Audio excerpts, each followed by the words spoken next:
Christine Lagarde has done it. She is now launching a CBDC, and she's now using China, who uses social credit scores to destroy your savings and potentially control your money. And they're doing it in crazy ways with spending limits and all of these different directions. But something also very unique is happening to stablecoin issuers now with JP Morgan that might all be connected to why I believe that the United States and others are going to start to follow what the EU is doing. First, let's go over and review what the lizard, Christine Lagarde, is doing. And of course, she's releasing the digital euro, which I've been following for a while on this very channel. But this digital euro, it doesn't stop there, right? Because, okay, sure, let's be realistic here, Brandon. Everybody's money is digital. If I go to my bank account and try to pull out 10 grand, it's going to be very difficult to pull that out in physical cash. But this digital euro, it has spending limits. And this was always a part of the plan. Look at the time of this article. The digital euro had its spending limits proposed back in 2022.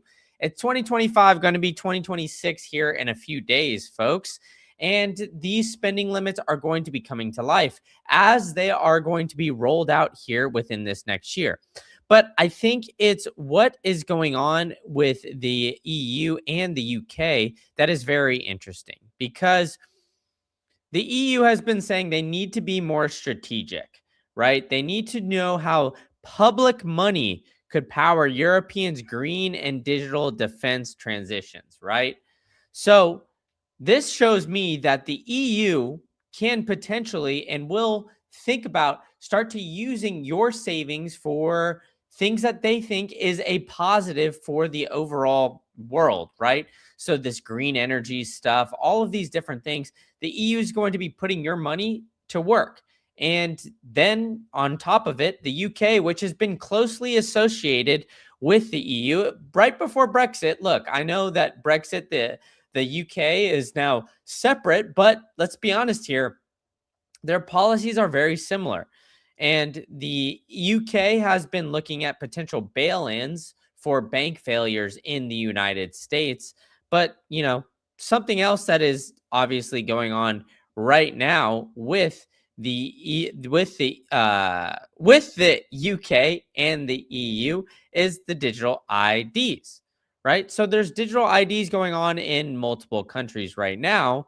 And now having this digital money is all interlinking here, because now instead of needing a wallet with a physical ID, separate cards, and all of these physical items, now everything can be digital, which can be tracked unless you have something like Bitcoin, which isn't controlled by a single entity. This is why you need a decentralized money, because now if you have a digital ID, you spend too much on meat, or you drive too much, you're on too many road trips, you're not driving an electric vehicle, you're not doing something that they don't like, right? I mean, if the UK or if the EU wants to invest more in these green policies and you're doing the exact opposite by using a diesel car, maybe they get upset and start to limit the amount of money that you have.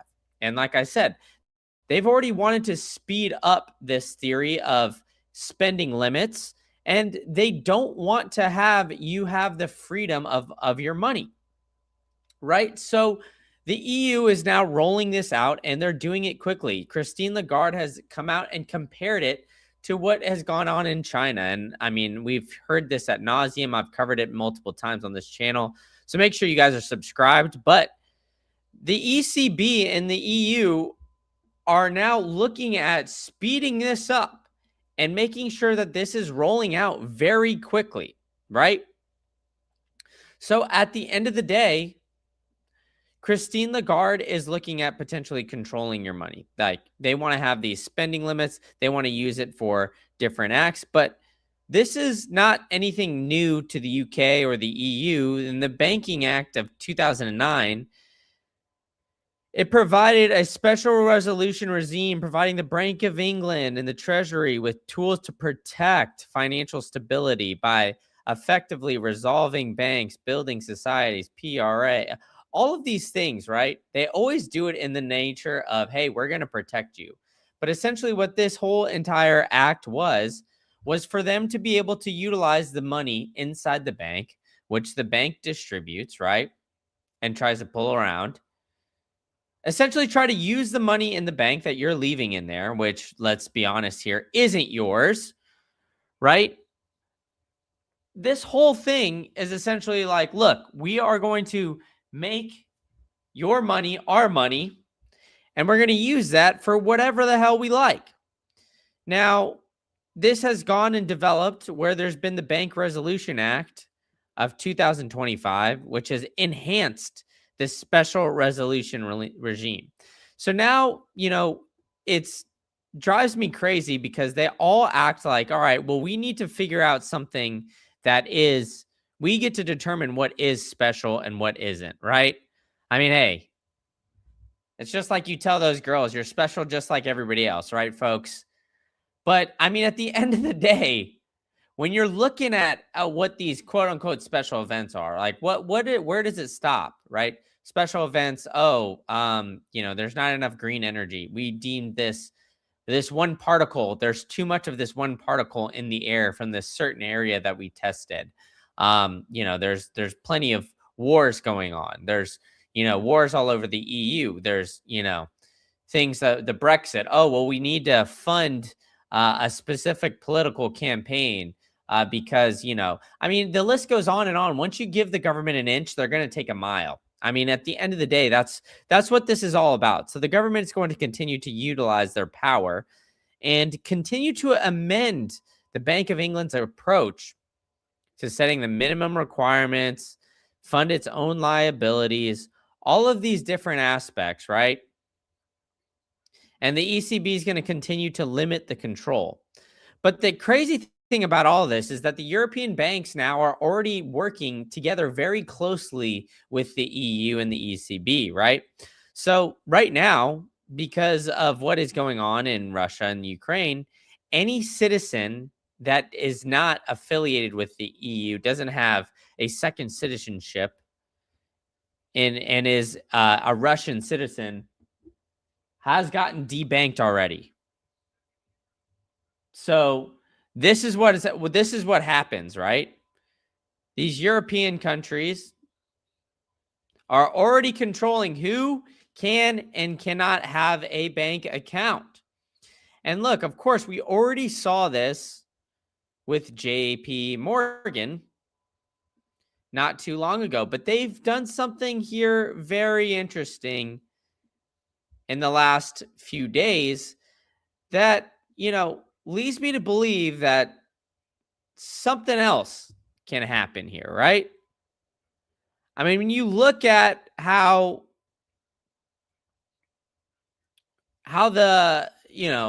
these guys are operating, it gets very sketchy because now we've also seen JP Morgan freeze the account of 2 stablecoin startups over sanction concerns. So why I think that this is all spreading is not some sort of conspiracy theory here, folks. It's because, I've gone over it ad nauseum here. There's 2 main entities and 2 main players here when it comes to stablecoins in the United States. There's Tether, who had to create a fully separate stablecoin to meet the compliance requirements of the United States, USAT. Now, what have I already told you guys, right? I mean, we've seen it from Howard Lubnick, Cantor Fitzgerald. They've managed Tether's money for a very long time. Then we had Bo Hines, who essentially came in, wrote the Genius Act, left government, and then went in and now is the CEO of Tether, right? CEO of Tether's USAT. So we have that. And then now JP Morgan, one of the biggest players, is saying, hey, we don't want any more of these new startups. We don't want any more of these stablecoin players to come in and get access to the stablecoin market. Because what have I been pointing out to you guys this entire time? Stablecoins require that you buy up U.S. government bonds. The United States has been encouraging stablecoins. Stablecoins this, stablecoin that. I mean, I joke around that the Bitcoin conference from this past summer, that was in Vegas was essentially the stablecoin conference. We had a bunch of government officials come up and say praises of stablecoins. And why was that? Well, because they're buying up the government debt that every other country is now starting to sell.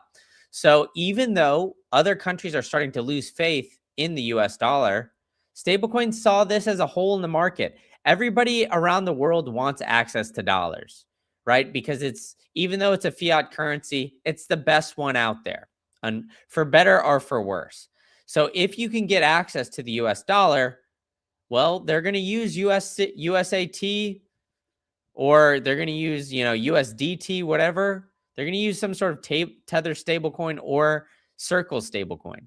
And Tether and Circle have a biopoly on this market. It's in the United States. So what has Tether and Circle done already before? They've frozen accounts. They've worked with authorities. Circle has come out and said that they want to be regulated. They want a regulatory first. They want to work very closely with the government. Circle's come out and said that.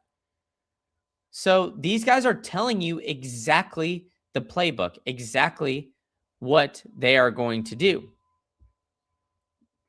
So if you are looking to get outside of the system, but you need liquidity, you got to go to a provider outside of the traditional banking system. This is where Salt Lending comes in. You go to saltlending.com/green-candle or the link down in the show notes below. And they're going to give you guys an exclusive offer. They've actually increased their offerings since they became a sponsor of the show. They've got their rates at 9.95%. But when I first started, folks, they only had 12-month durations. Now they have 1, 3, or 5 year month, or 1, 3, or 5 year long durations for their loans. They've even got the Salt Shield, so you don't have to worry about potentially getting liquidated. So go to get that exclusive offer for all the Green Candle listeners, and do it quickly, because if you've got money in JP Morgan, right, folks? I mean, we've already gone over how JP Morgan is freezing people like Jack Mahler's bank account, but they don't do this by accident, right? I mean, every single, I did a full breakdown on how you can get flagged on your bank account, and it's not very, let's say, it's not very difficult. If you bought Bitcoin a few years ago, you are definitely on this bank account list, for better or for worse. And if you've connected your bank account to some sort of, service like a Venmo, a Cash App, something like that, you do small payments, your bank account's most likely flagged. They had suspicious activities reports, what they do every single year for banks. They had nearly 5 million suspicious activity reports filed in 2024.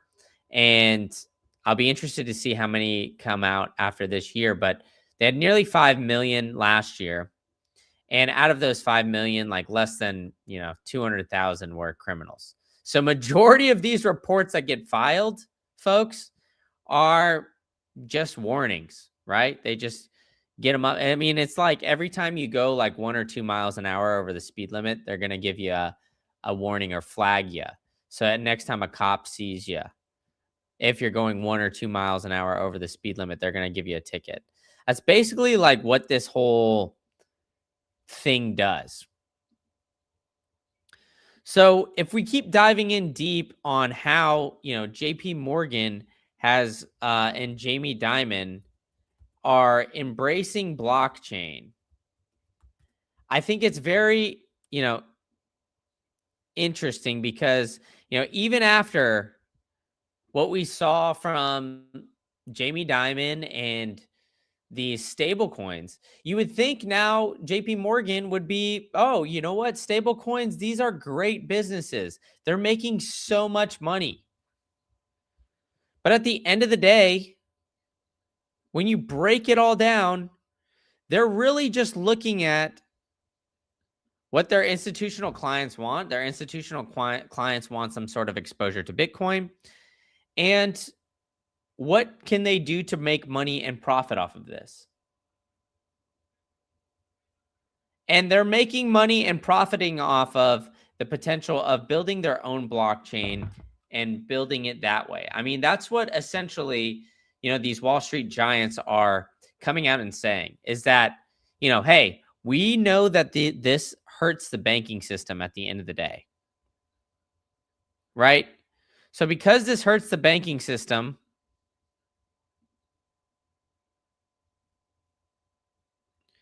we are going to now start to look very closely at more and more stable coins, right? I mean, more and more like building of this blockchain and developing it. I mean, it is interesting to me that we did see Jamie Dimon and JP Morgan essentially do this Bitcoin backflip, where essentially Jamie Dimon at first was saying, hey, we don't mind this Bitcoin thing, right? I was wrong about it. Jamie Dimon came out and said it. But let's just say they're not going to bend the knee that easily, right? We've already seen it where JP Morgan had been looked at as a coordinated attack against MicroStrategy. For those of you who missed that, I went over it in a different live stream, so make sure you're subscribed and hit those bell notifications so you guys don't miss one. But JP Morgan essentially manufactured this crash. This guy, Adrian, an analyst for Bitcoin for Corps, he broke it all down. But essentially he said, all right, starting on May 14th, Jim Chanos said, oh, long Bitcoin, short MSTR. 2 months later, JP Morgan implemented a firm-wide margin hike from 50 to 95%, essentially saying you can't borrow against your MSTR stock. Then what happened to their MSTR stock? Because I've been covering that for a while. I've been showing you guys this chart and watching it very closely because I think it's very unique. But 25% of their MSTR stock got sold off. Look at that. A big red candle. We don't like to see those red candles. I know I got my red light glass or my nighttime blue light blockers on, but hey, then after they forced the liquidation, what did they do? It escalated on September 12th when Metaplanet raised a capital raise that they were going to do it at Saylor's scale. Then the MSCI announced a consultation on October 10th, but nobody said anything about it until JP Morgan sent out, basically called the bat signal, went and raised the alarm bells to everybody. Raised the alarm bells saying, hey, you know what? These Bitcoin treasury companies, they are not companies, right? That's essentially what all these guys were saying. Why the hell should we let these Bitcoin treasury, let's call them funds or whatever you want to say, why should we let these guys into the S&P 500 where they could have all these passive flows? They already showed us what they're going to do, right?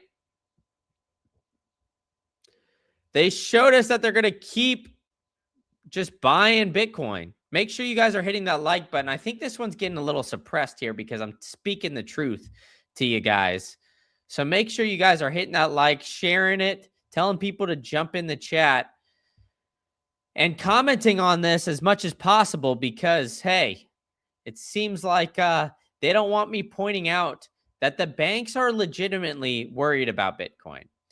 What I truly believe is going to come out here in the next couple of months is that the banks, their full flip on all of this was essentially so they could still play the fiat game, so they could still manipulate the Bitcoin price, and they could say, hey, we want to control your money, essentially. And so because they want to control your money, they need to limit the on and off ramps. They need to limit the amount of these corporations buying up a bunch of Bitcoin and never going to sell, including MSTR. They want to hurt them so they can't keep buying Bitcoin. So what did we see? This hurting of MSTR caused them to then buy a bunch of, or, raise cash so they can sustain their dividend for a certain period of time, right? So all of these things started to happen. And then following that, we start to see, the narrative around the banks say, oh, you know what? Now we're good with Bitcoin. they've always hated Bitcoin because it takes the power away from the banks, right? If you're a business and you could put Bitcoin in, or if you could put Bitcoin on your balance sheet and you don't need to hold cash, why the hell do you need a bank, right? With all of these things, you don't need to hold billions of dollars there because you realize these dollars are losing money. You can hold Bitcoin with a custodian. You could hold your own keys. There's plenty of other ways you could do it, but you don't need a bank to do it. A bank isn't suited to do it, right? They're behind.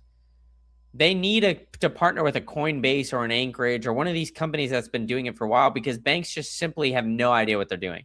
If you ever go and look at a bank and what their operating systems are, they're still using Excel. So, I mean, and those Excel sheets, man, I'm telling you, they're like, I mean, you could see there's the biggest banks in the world are just entering data on an Excel sheet every single day. It's the most insane thing you've ever seen.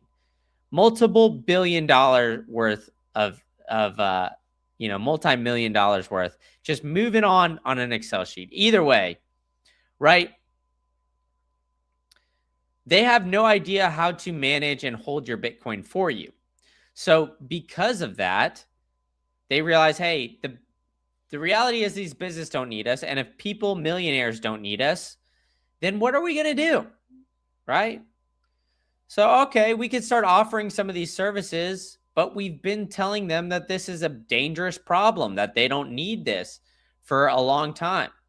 So they're going to come out and they're going to say, okay, you know what? Fine. Our clients really want it. So we've done some research. Sure. If you guys want to buy some Bitcoin, just understand the risks. And then behind the scenes, they're going to be attacking Bitcoin with everything they got. And that's what they're doing. That's what ECB and Christine Lagarde is doing. That's what all the people higher up are doing. They don't want to lose their power at all. They don't. They simply just want to continue to know where your money's going. Cash is the thing that you're going to start to see that outlawed. I mean, if you go to restaurants now, some of them don't even accept cash, one. But two, I really, truly believe that that's going to be something that we start to see, cashless places. So when we keep going, it used to be, hey, make sure you have $20, $50 cash in your, in your pocket. Now, if you have cash, they might not even accept it at a certain restaurant. So it's absolutely insane. So the only escape out of this, outside of just holding Bitcoin, is to make sure you have it in self-custody. The best and easiest place to do that, folks, is Trezor. You guys can go to the affiliate link down in the show notes below. Do it quickly because they have a holiday special for you guys where you can get the Trezor Save 3 and Save 5 for 30% off. You can get a free privacy screen with your Trezor Save 7. I've got to do an unboxing video, and I just keep putting it off, so I'm sorry, guys. But I really got to do this for you guys, and I'm going to unbox this bad boy and move from my Trezor Save 5 to my Save 3, or Save 7, excuse me, here in the next couple of days. So go ahead and do that because I believe it is ending on the 3rd. So go ahead and order yours ASAP like Rocky. But you can't stop there, because if you don't back up your seed phrase, what the hell are you doing? Because you could do everything you can and have it on a hardware wallet, but if you back it up on paper and you lose your seed phrase, you're screwed. So you need to get a case from CryptoSteel. I prefer this because it has a tamper seal on it, right? You can go to cryptosteel.com/greencandle, use promo code greencandle for 10% off, and you could buy yourself one. I think these are like $20, $25, free shipping maybe, I think, or cheap shipping. Either way, I'm giving you 10% off. You could get it secureless and all that, so people don't know that you're ordering all of these things. Do it quickly, folks, because this is the way to go. The more you, honestly, the more you securely hold your Bitcoin, the more you can escape the system and avoid people like Christine Lagarde, who essentially are just out there, to help pump these Wall Street bags. I mean, we even said it here earlier, right? Christine Lagarde and the EU, right? They're going to freeze the banks. They're going to limit your spending and they want to, essentially pump the bags of their friends, right? I mean, Christine Lagarde has come out and said that the EU is going to utilize bank savings accounts that have been dormant for a while in order to invest in things that the EU deems as important. So you don't even get a choice where you get to put your own money. The only choice you have now, folks, is to put Bitcoin in cold storage. Full stop there.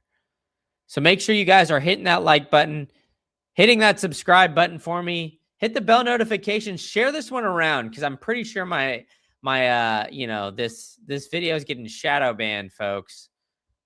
Share this one as much as possible. Hit the like, and I'll catch you guys all at the next one.